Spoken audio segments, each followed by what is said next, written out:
another good room of people. You enjoyed another beautiful day in Akron, Ohio. I see a lot of familiar faces here, but for those of you who might be new to the room, I'm Steve Horton with the Ohio School Boards Association. I have been working with your board through this process, and so we're glad you're here, and we're also very glad that Ms. Fowler-Mack is with us as well. So coming to us from the Cleveland Metropolitan School District. And so as we've done in our format, she is going to be spending time in her own presentation, sharing her vision for Akron Public Schools. And then we'll go to the questions that we have submitted and give you a chance to answer those. So with that said, I don't want to take any more time other than let's do our poll. Elementary people working in elementary building, raise your hands so we can see. Good. Any middle school? Okay, people good. High school? Good, high school contingent. Building level administration. Good. And central office administration people. Do we have other support staff? Very good, very good. Thank you for being here. All right, we get an idea. We got a pretty good representation. We sure do. And with that, I'm going to turn the floor over to you. Thank you.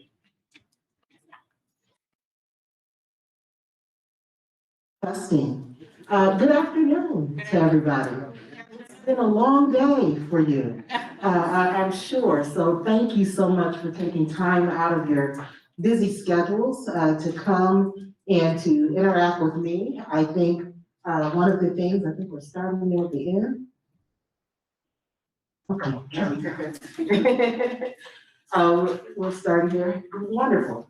I think your presence here today, really after a long work day, really showcases how important this decision is for the board. So I want to thank you for your engagement and for your listening ear, and hopefully we'll get a chance to engage a bit.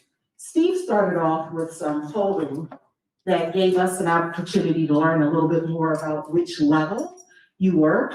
I want to take it a step further a little bit, and I want to ask, is there anyone in the room who is a graduate of our school system? All right, I love that. If we had a long time, we would be able to shout out and represent our areas. Are there any persons in the room that have children that currently attend, children or grandchildren that are attending the Akron Public School System? Wonderful. So I know that as you listen and as you engage, it's really a consideration on many different levels for you. And so we take that very, very seriously. I want to begin by saying I've had a great day exploring the district and meeting with different stakeholders thus far, and I still will have the opportunity this evening to have one more dialogue with a group of community members, hopefully parents in the room, to really talk about our vision for the Akron Public School System. But this day would not be possible without leaders who have really laid the groundwork for great things happening here in the Akron school system. So I also want to take a moment to honor those leaders. So I want to thank David James. I want to thank Ellen McWilliams-Woods for the great work that they have done and really have established with you as staff and with the families and students, a very, very strong foundation. Akron has been in great hands and is in great shape for the future. And that is something exciting and something that's really laudable. So it's worthwhile to praise that. As well, during the course of the day, I had the opportunity to visit one of the schools, to really walk every corner of the school, to meet staff, to meet students. So I was at Ellett today. And what a wonderful, wonderful learning community that is created there. You could feel the culture when walking in the building, from the greeting I received from Principal Kearns there, to meeting the staff members, including students. I met a student that, I think her name was Armani Chanel. And so she was so, I think, memorable. She reminded me of what her middle name was too. So I said, okay. I said, but if I had a name like Armani Chanel, I would use both of my names as well. But what a pleasure it was to talk to the young people and to hear too what they are looking for in their next leader and what they believe that the vision ought to entail. Typical to young people that included not only thinking about building upon the success in classrooms and the programming that they would like to have expanded, but also was the consideration of uniforms and lunches. So we truly talked about things on the minds of young people. Today, I'd like to just spend just a little bit of time sharing with you so that you have a sense of who I am, what are my core values, because I think that matters in leaders, and how it is I think about the work. And so I'll give you a little bit of my background, and so share that. So, but then I also hope that to share with you a vision, an initial vision that I have for the Akron public school system, because I know no vision can be complete without additional learning, without additional input. And so one of the things I know that I would need to do, if selected, is really spend a lot of time listening and learning before attempting at all to lead. And so, but I want to share with you kind of what I've been thinking about with the district, and hopefully we'll engage in conversation about that. We're not advancing? Is this your last slide? It said 15. Yeah, so I think we can start at the end. Thank you.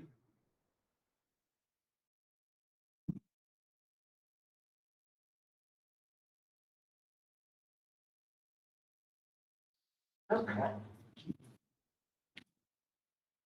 So, without much laughter in the room for some of those pictures, it was interesting to prepare to kind of think about what would I want to say to staff and to have you know about me as a leader.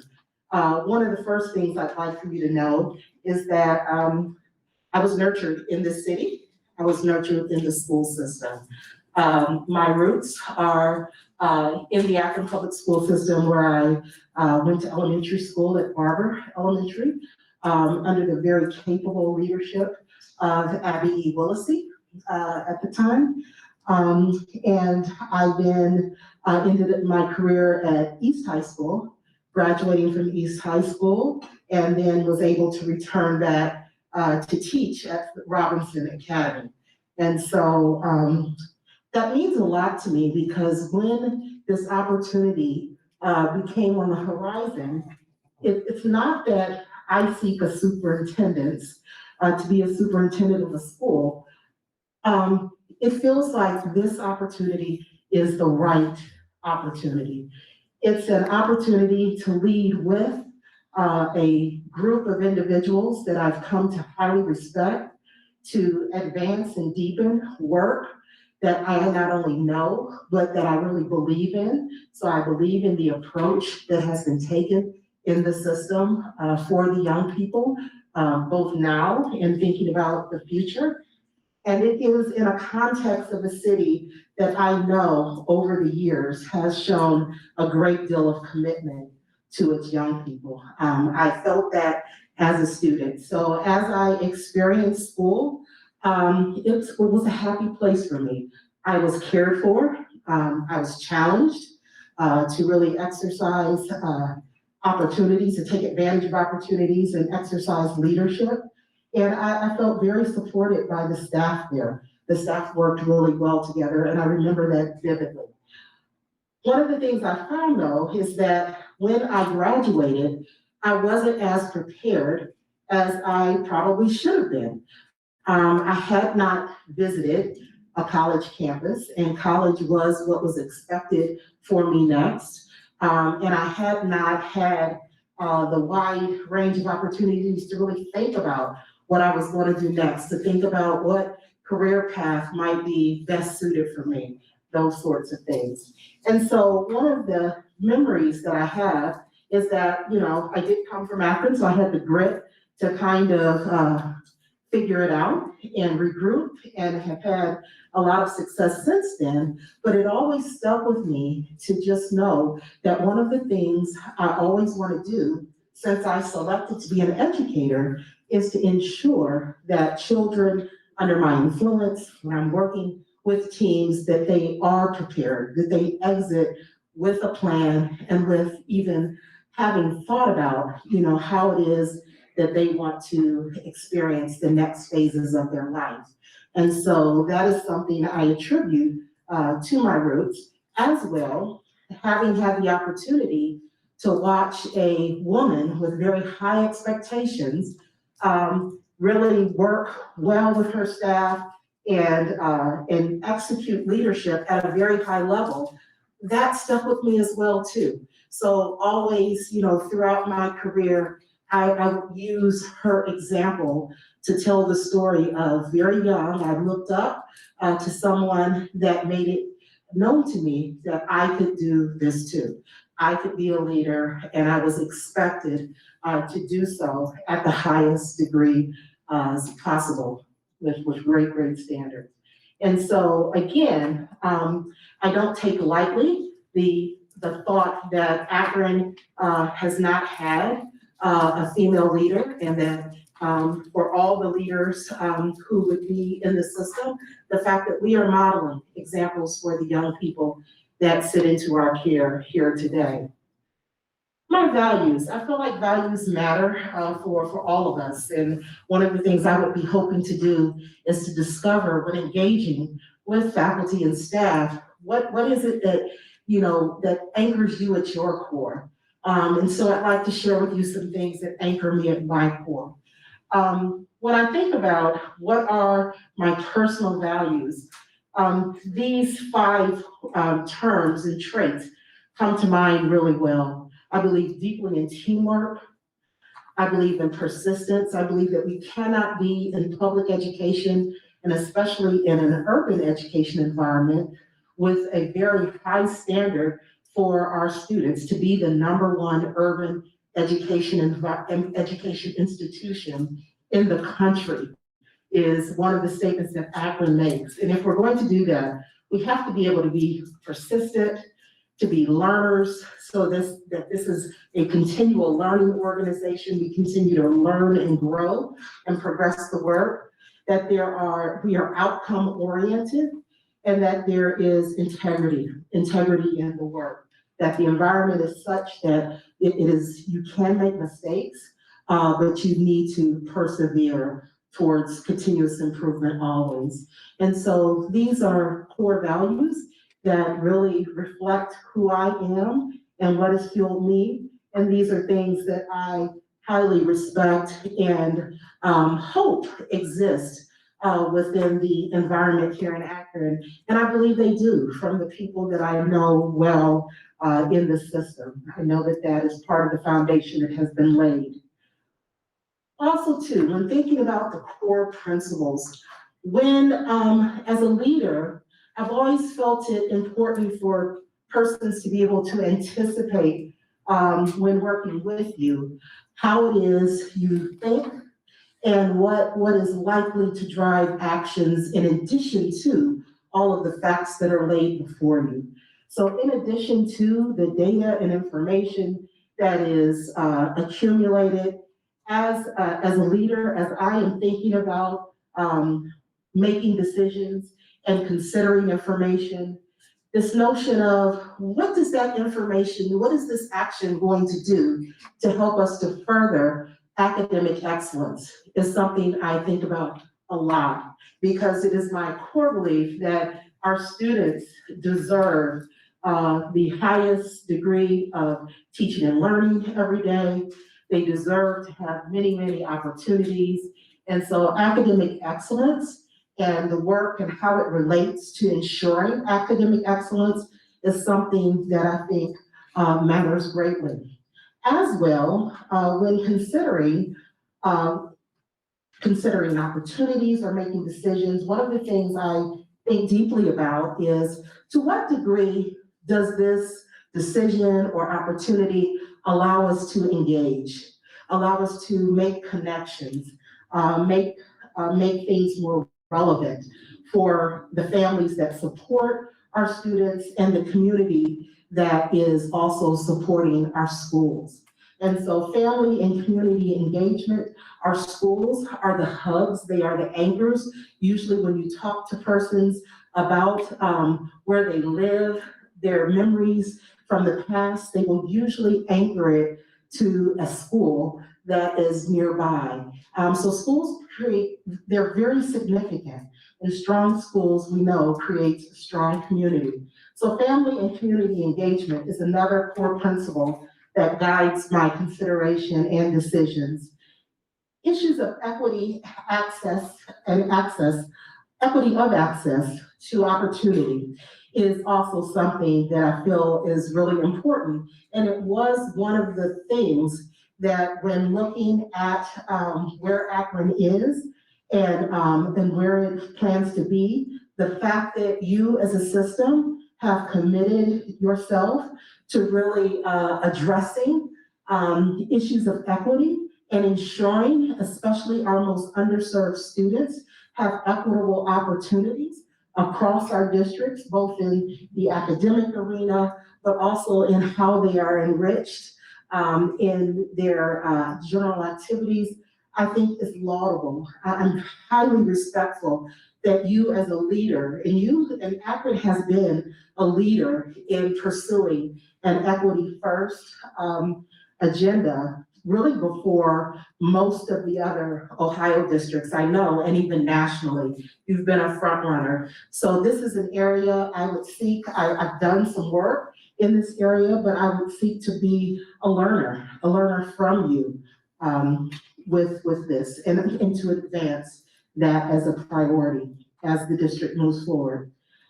Joyful and adventurous teaching and learning. It's a term that means a great deal to me, because and I'm careful there to put joyful and adventurous teaching and learning, because we want to make sure that the educational process is one also, that it's effective, but it's one of joy for our students. We also want that for our staff.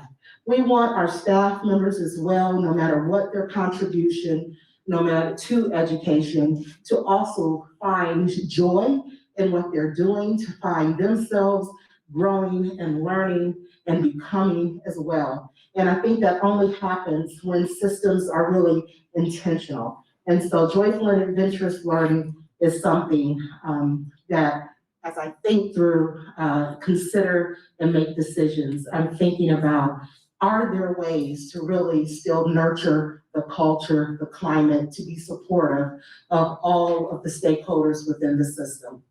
I am not going to go through the next list that is on the screen.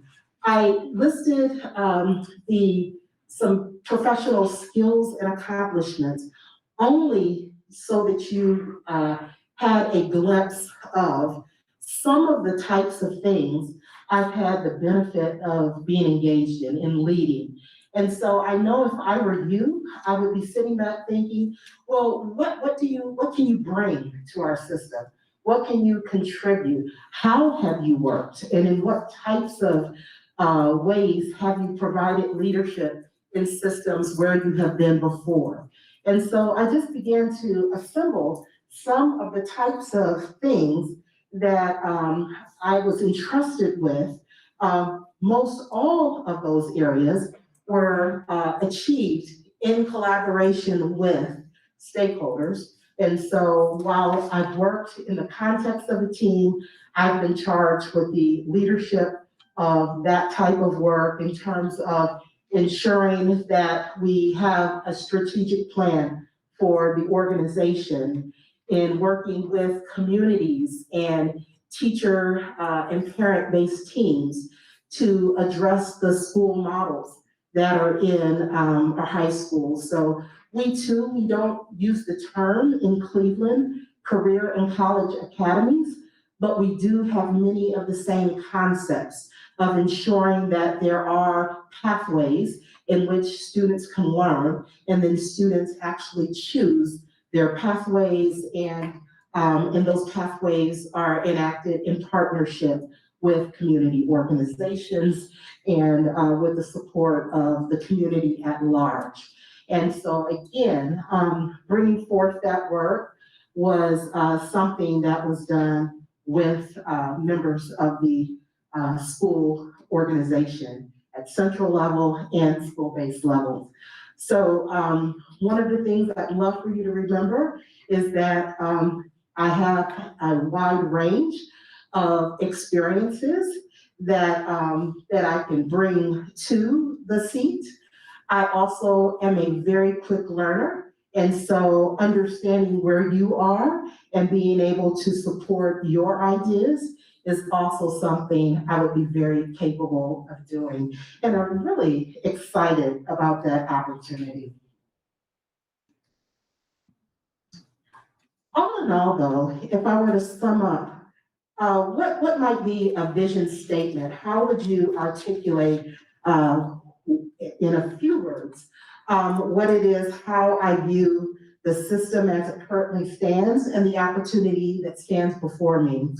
This statement that says that the Akron Public Schools, in my personal vision, would be an organization where our scholars graduate fully prepared for college, careers, and life. That anchors back to my personal experience, regardless of the pathway they choose. So we don't want it to be that we're predetermining one pathway or another. We want them able to step into careers and or college. We also want this to be a place where academic achievement is for all as possible, because caring educators like you who would come out on a night after working a full day provide authentic, joyful learning experiences, and a dedicated community who came out this morning equally interested in this process provides meaningful support that ensures academic success, social emotional growth, and independent entrepreneurial spirit for every single child that leaves us. We want to graduate our scholars in a way that they are able to pursue their dreams, but in a way that they are also fierce, where they have ideas, where they see themselves as having agency to really make a difference in the community and to make a difference in the world. And so that's something that I would love to work with you to make happen in an equitable way for each and every one of our students. What stands out about this city, the city that surrounds the school, so it's the schools and the city itself, are quite a few things. First and foremost, when I think of Akron, when I've been afar and I've thought of Akron, I think first of the people. It has been really a blessing and a treat today to be able to hear a person share their story, share what they're passionate about. Again, over at Ellen, to walk into the classroom of Mrs. Rhodes, who runs a pathway over there that has animals that she is working with students on, that type of life science type of pathway. And to hear her talk about why she does what she does and what the impact is for her students. The people of this system are very, very special. Equally, the people of the community. So people stand out here in Akron, and that isn't the case everywhere. So I hope you cherish it and don't take it for granted that people at all levels of the community are willing to become engaged. Leadership matters. Leadership not only in the system, but ensuring that that leadership empowers leadership throughout the system.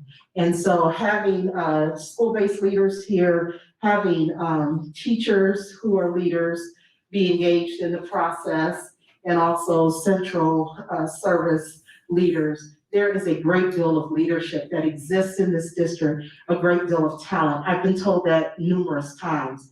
Please know that as you explore Akron, Akron has a depth in talent available in the system. And so that's something that is very exciting to discover more about. There also is a sense of community. The community that Akron is a family. And so that stands out. The innovation that's occurred, not only transforming the district over time, that it continues to evolve, but thinking about the broader community. Again, when I was a resident and was a student here, it was more of an industrial type of reality with the Goodyear rubber and tire. That was where we were distinguished by that BF Goodrich. And to see now the innovation that's occurring through the university and the healthcare sector, a lot that is being pushed in the schools because of the community learning center approach, that really stands out. There are so many assets on which to build, and build is what we want to be able to do. So I've identified then six goals of how might I think about not only entering, but beginning to lead here in Akron.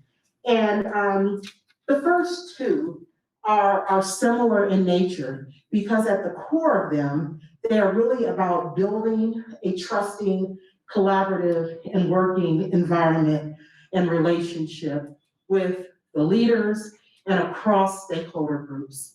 One of the things that I would pledge and that I feel like is really important is to be accessible and to take the time, again, to listen and to learn prior to leading.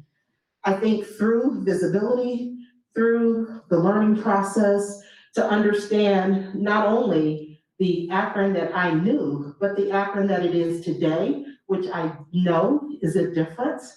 I think that then we could effectively chart a course forward. I've been asked many, many times throughout the process, what do you believe to be a priority, even in a first year, in a first few months?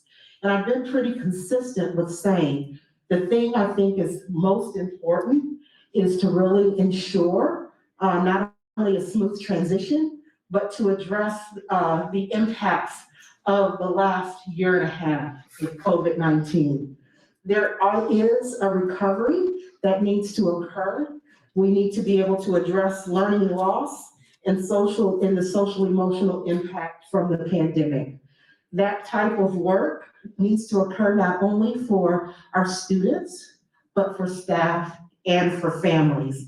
And in a way that also leverages this opportunity to help us really vision forward. Because we don't want to think about it as a recovery to return. It's a recovery to accelerate and innovate and to keep transforming forward. One of the other goals that I have is very specific, and it has to do with building upon the strong culture and work that has been established here. I might imagine if I were you, knowing that Superintendent James has been here, I think 13 years, and Dr. McWilliams-Woods has been in the system even when I was here as a teacher as well. So I know that there have been some really strong and steady periods of leadership, and that might be anxiety producing to say, well, what might the future bring? I want to be clear that I really believe there is, again, strong foundation. So the work is not one of disruption. It is not one of turnaround. It is one of building on the bright spots and addressing where there are disparities for children, and continuing to dream and to vision, because the world is rapidly changing and we've learned a lot, even through the exhaustion and through the rate of change that we experienced in the pandemic. We also learned that we can learn and adjust quickly. We also learned that there is power in technology that we haven't explored, and we want to continue to leverage that forward. I already spoke to goal 5 about a strong leadership transition, and then the last goal is really continuing to just work on building excitement and momentum through increased engagement as we expand communications and tell more deeply the Akron story. Again, I think there are so many great things happening that I'm not sure, as I looked at all of the community feedback prior to the superintendent search that talked about what they wanted, how they viewed the status of things. For much of what was shared with the board and through this process, I was thinking, wow, I wonder if they know about fill in the blank. If they only knew about this other thing over here, fill in the blank. Today, as we were walking through Ellen, the reporter that was walking with us kept saying, wow, I haven't been in the school. I'd love to come back. She was so thrilled. We need to tell the Akron story even more so. It's being told now, so it's no criticism as to what has occurred now, but there is an opportunity there, and that is something that could be leveraged. We talked a great deal already about expanding and accelerating success in learning, climate, and culture. So how do you achieve those goals? You expand and accelerate success. So that is an approach. And in expanding and accelerating success, we also need to expand and accelerate support. We also have a real opportunity right now through some investments that are being made to school systems to really think about priorities. So I know the team has already been taking the time to examine where our bright spots are and where there are opportunities for the future. Those types of things still need to occur even at a deeper level, and we really need to be thoughtful about that. Anchored around, as we think about supports in the future, this isn't about helping students recover by thinking first a lot of programs, a lot of sporadic programs, and thinking from a remedial point of view, really doubling down and drilling into core instruction and thinking about how it is we provide core instructions with real-time support for students, with capacity building opportunities for adults, are ways that really we can expand and accelerate supports, evidence-based supports that will work in helping us bring our students back from where they had the gaps and really move them forward at a great pace. It's exciting. It's exciting. In sharing this notion of how might you enter a system, Christine, and what might be some of the questions you would want to ask, I did take the opportunity to kind of jot down a few things that I thought, if I were a stakeholder in the system, they might want me to ask these types of questions. Now, I will admit I'm always open to feedback, so I may or may not have gotten some or most of these right. And so that type of list would need to be adapted prior to it being ultimately used. But what is trying to be accomplished there is trying to learn. You know, what are the experiences that you have had in the system that are evidence that there are things that are working in the system? So first and foremost, we're looking for success. And then we're also looking for where are there some areas where if we made some decisions, we might have the best opportunity to strategically get in to accelerate success. So it's like, where are our best moves? And then how will we know we're successful?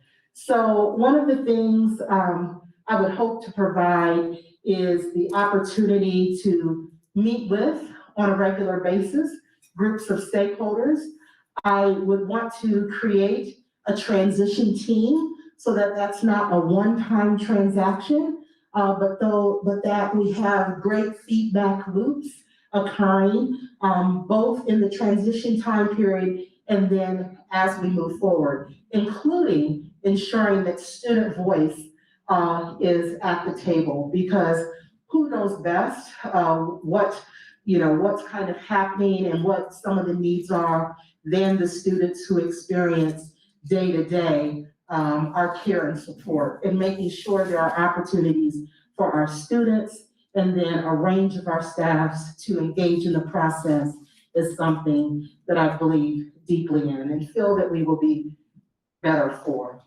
So those are an initial attempt at some of those types of questions. All in all, and I've said this in many different ways, but who would say it best other than one of our other Akronites who had a rich experience in the community and then has given back over time. I will use a quote from LeBron James that talks about teams. He spoke, and this one kind of jumped out at me. I think of team first. It allows me to succeed.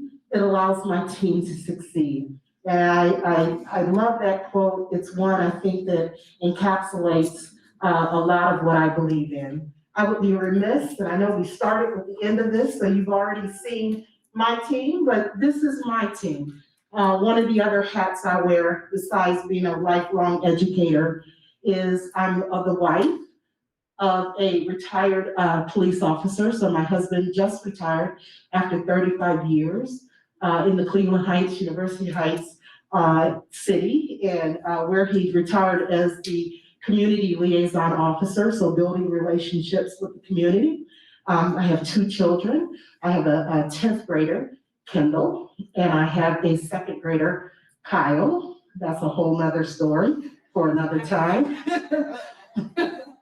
And the other side of my team is I'm a daughter too. I'm heavily engaged with my parents who have nurtured and supported me, who are Akronites, who are both graduates of the Akron Public Schools, one from Brookville and one from East.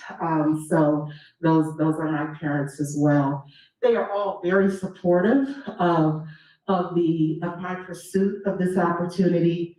And they know of my passion for Akron, and they know that this leadership position is something that I will dig into with every ounce of my capability. Again, I thank you so much for taking time on a beautiful day and after a long day of work to come in and hear a snippet of my story. I think we're going to open it up for some questions. We have lots of questions. Okay.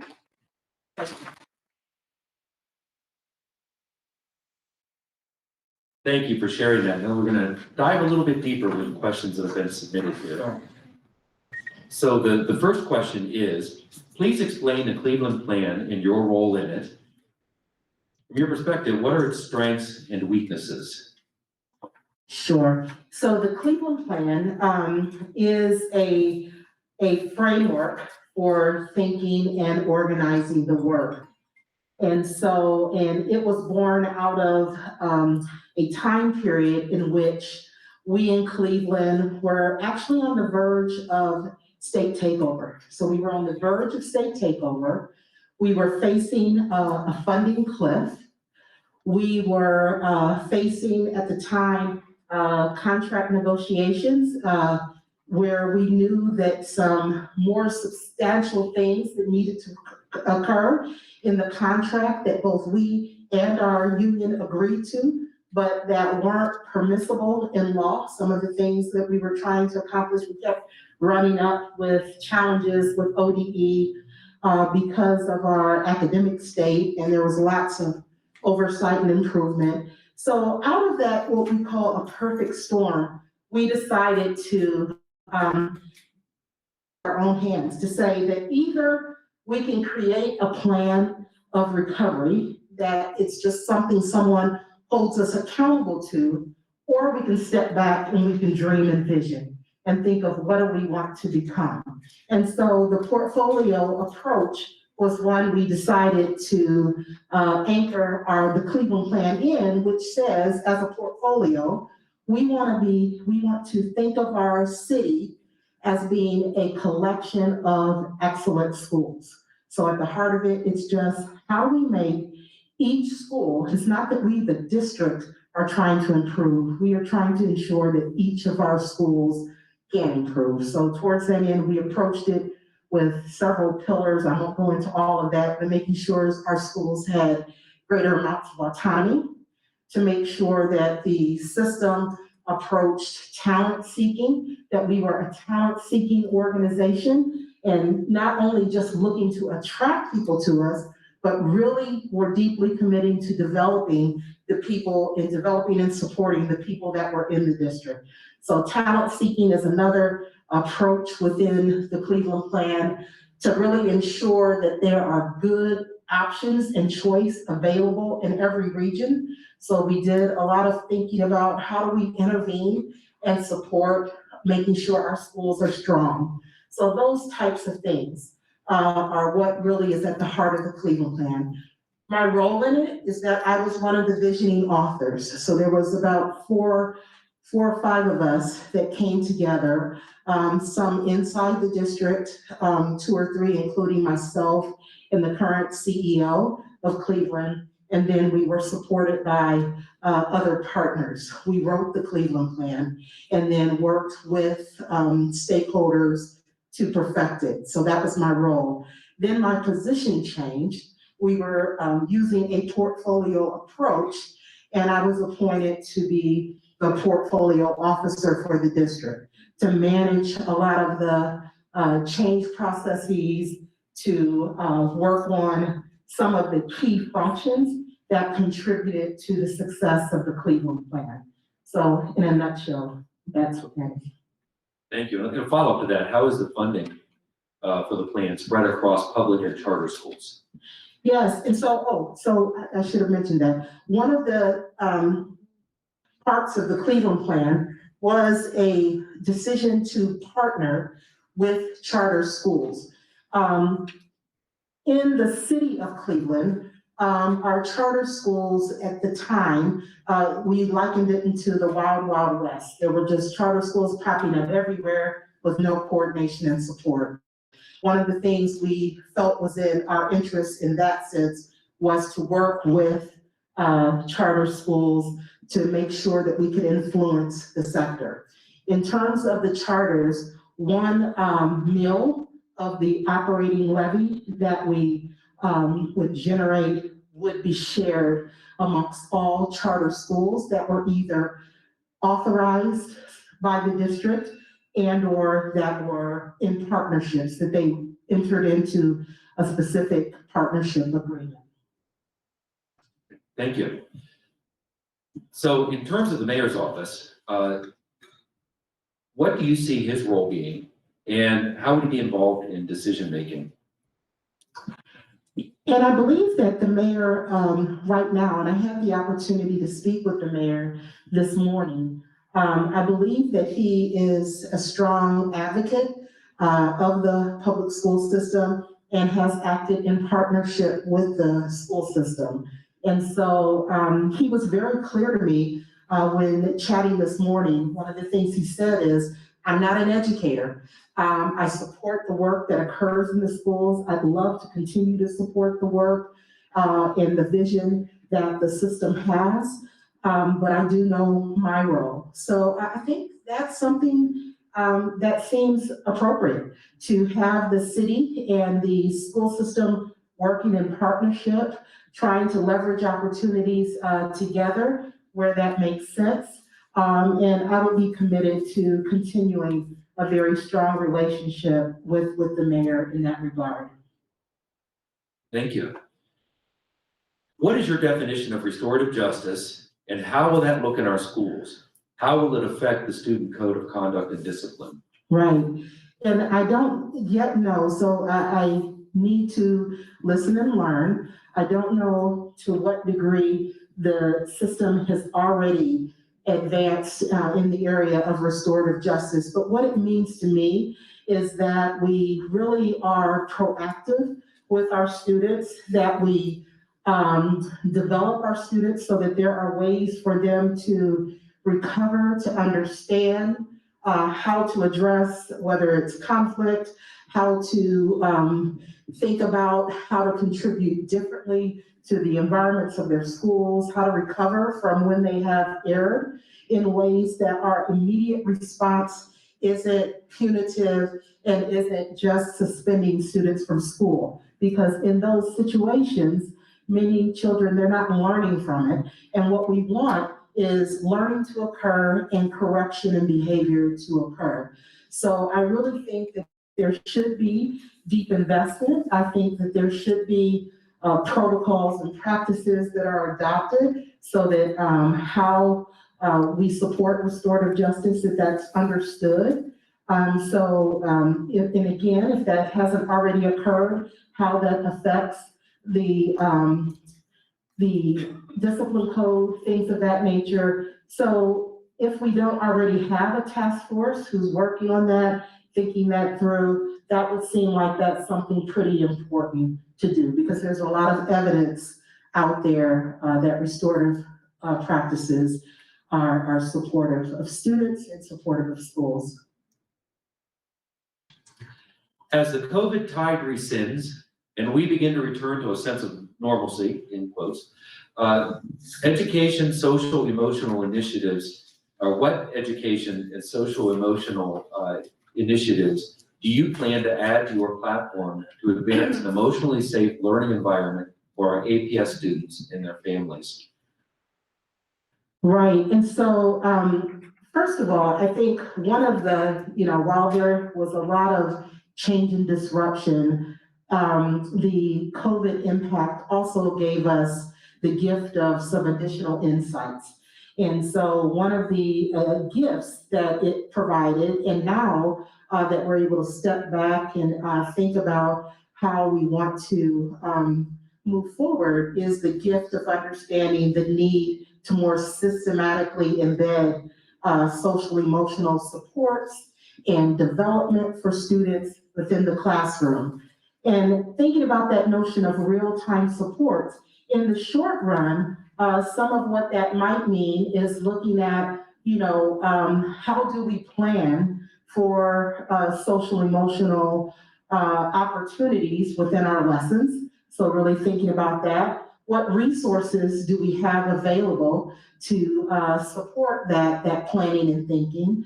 As well, there might need to be thinking about using some of our human capital differently, or some additive pieces.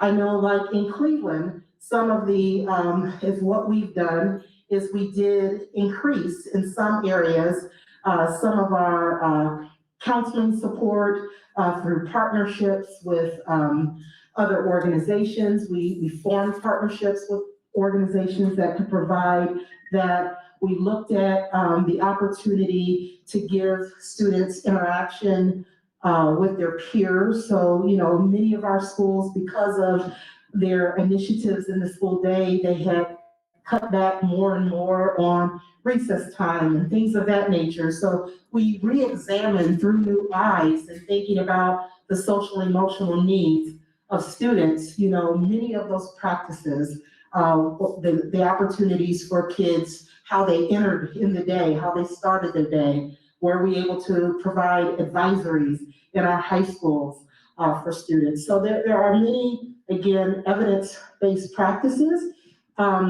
With the social emotional learning and development, again, it shouldn't only occur for our students. Our adults also experienced a great deal of trauma, and we need to be thoughtful about that. So as I walked through today, Ellett High School, and was chatting with the principal, one of the things she shared was the yoga that the staff had been doing in the courtyard over there pre-COVID. So I was asking her, I said, post-COVID, that might even carry greater significance. Is that something you all plan on doing again? She said, as a matter of fact, it is. So there are opportunities, to really think that through in a very explicit manner. I need to better understand what you are doing currently, before thinking about, are we building or are we adding strategies to the mix? Thank you. How did the arts fit into your vision for a student's education through APS? What do you feel is necessary and appropriate for elementary, middle, and high school students to take? When should students have multiple options available to them in the arts? Yeah, so as much as possible. I am a very strong advocate for the arts. I believe that it is a part of a complete and comprehensive curriculum when we're talking about the development of the whole child. I do think that when you're talking about multiple options for the arts, to the degree we're able, even in the elementary years, at the upper elementary stages, to have options available for young people.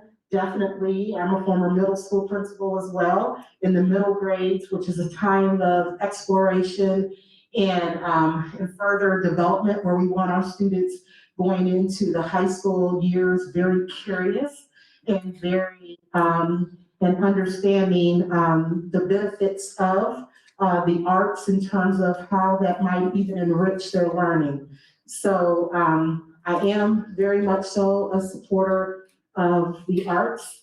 I believe it's necessary. It actually, in one of the districts in which I worked, in our community, it was something that, you wouldn't dream of eliminating, kind of beyond a point. Even when we were in the most desperate of situations, the community felt very strongly about the arts. And I do as well.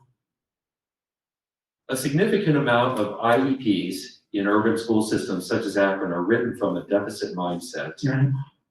While these IEPs allow for more students with special needs to pass core classes, the teachers are denied the challenges of working with them to learn, and teachers teach in fear of repercussions. As superintendent, please explain how you could address this phenomenon. Right. And I think part of that phenomena occurs when there is work being done in a siloed way. So when we're thinking about the development of those IEPs, and we're thinking about those as being more so the special educators over here, versus the fact that we are developing a plan, always with families, but we're developing that plan as a committed team to meet the needs of each of our students. And I think if we also think about the fact that we have to start with that student in mind, and what it is, what the impact of such a plan that doesn't consider their having equitable opportunities to be exposed to grade level content, to be working successfully within their classrooms. I really think we have to consider that. How do you go about getting there? I think, first of all, you go about getting there by re-examining the process to ensure that everyone is playing their role as a committed team. I think through capacity building. I'm a firm believer that educators desire to do the best by young people, but always aren't clear how. What that looks like, how do we achieve those goals? And so there has to be ongoing development opportunities and exposure into here's how you work in partnership together. So increasing some of the capacity building efforts, ensuring those partnerships are some of the expectations I might hold. Good.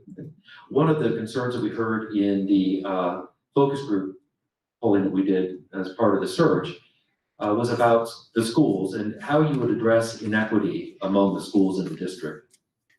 Right. I'm thrilled that one of the superstars in the system is the very, very talented CFO that you have in your midst, Ryan. So I'm very pleased that he's here today. And I assume that work is already underway, but to the degree that there is additional work that can be done, really thinking through how we have a point of view, a framework for equitable resource allocation that really thinks through the lens of are our most underserved students receiving what they need? And so that takes place usually once you have an audit, once you really understand, kind of here are the state of things. We don't want to diminish in any regard our bright spots, but we do have to make sure that there are levels of equity and equitable access to highly capable teachers, equitable access to opportunities, which might mean more and different for our most underserved students. So really examining, have we already developed a systematic way for understanding our current state and where the needs are, where the priorities should be, and do we have a way to make decisions with the work that we would be engaged in? Thank you. Thank you. This one comes from an African American teacher, the only African American teacher in the building. What is your plan to recruit and retain educators, counselors, and other staff to reflect our learning community? Yeah, I think it's really important that the diversity in the community that we serve be reflected in the diversity in the staff that is serving our students. So I think it would take explicit action, really intentional action to work on our talent, our human resource strategies to ensure that we are maximizing the opportunity to find, attract, retain, support a very diverse staff, but that we also are leveraging our staff at large and other partners who can help us do that. One of the most successful strategies that we use in Cleveland, first and foremost, we have specific learning communities of educators of color who help and support each other in being highly effective, but they are also a body that is used and that really has an eye out for talent. So they are constantly working along with the system to identify where talent exists and to make sure that they too, when we do any sorts of recruiting, participate as well. I just think part of what we have to do is really get serious about that as a goal. And I think then, and really figure out who might be able to partner with us and leverage constantly the ideas and what is known through the school's communities. And then when we attract those persons, again, we want to retain them, develop them so that everyone is able to be very, very successful and will remain. Because part of the problem sometimes is not just retaining a diverse staff, or not attracting a diverse staff, but retaining them where they don't just come for a minute and then find themselves in an environment where they're the only person in a particular learning community and leave. And so even if that is the case, we're happy that they are. So whomever that question came from and reflects, we're happy you are where you are. And even if you don't feel that you have the full support in that particular school, we want you to feel it from a systems level. Thank you. What is your transition plan with the superintendent and chief academic officer exiting the organization at the same time? Yes, and so one of the things I did provide to the board, just as some high level thinking, was actually an entry plan. So I have given a lot of thought, while I know that, no decision has been made.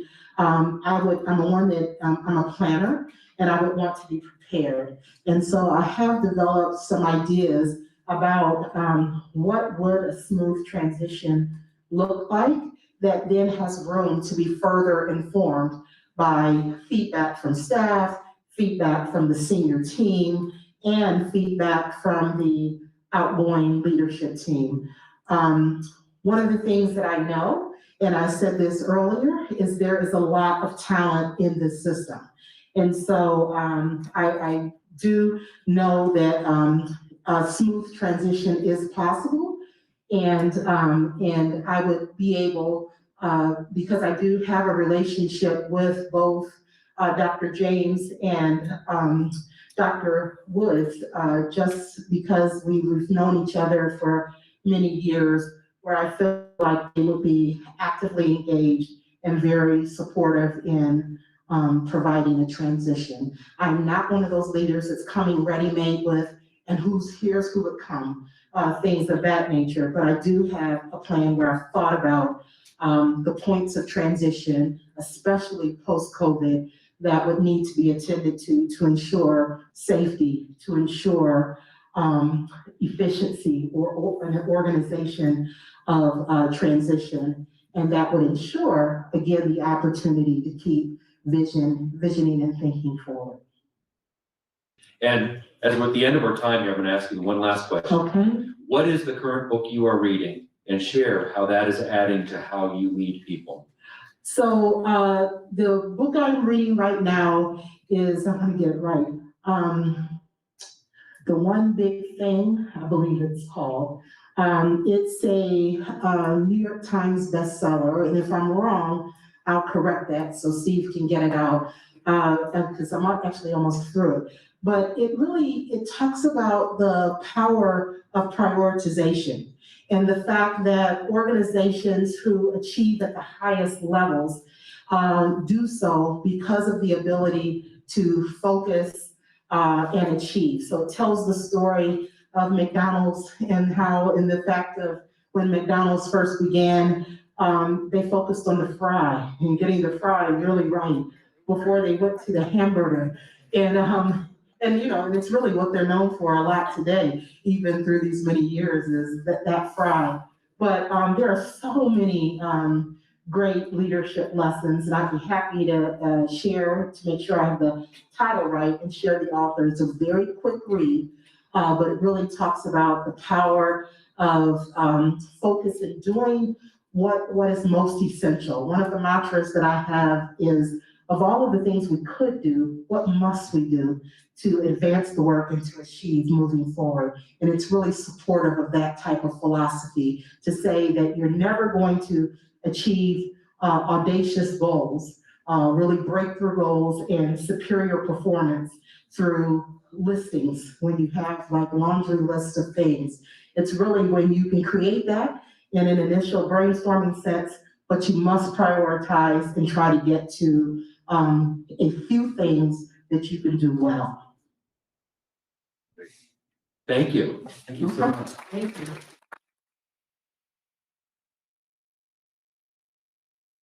We appreciate everything that you shared with us today. We appreciate all of you. This is such a dedicated group of people. Please come back tomorrow, because we're going to be here again with our last candidate. So with that, please, I've been checking every day about the feedback surveys, and we are getting them in, quite a few of them, and that's wonderful. So please share your feedback with the board. Thank you all. Have a great rest of the day. Thank you.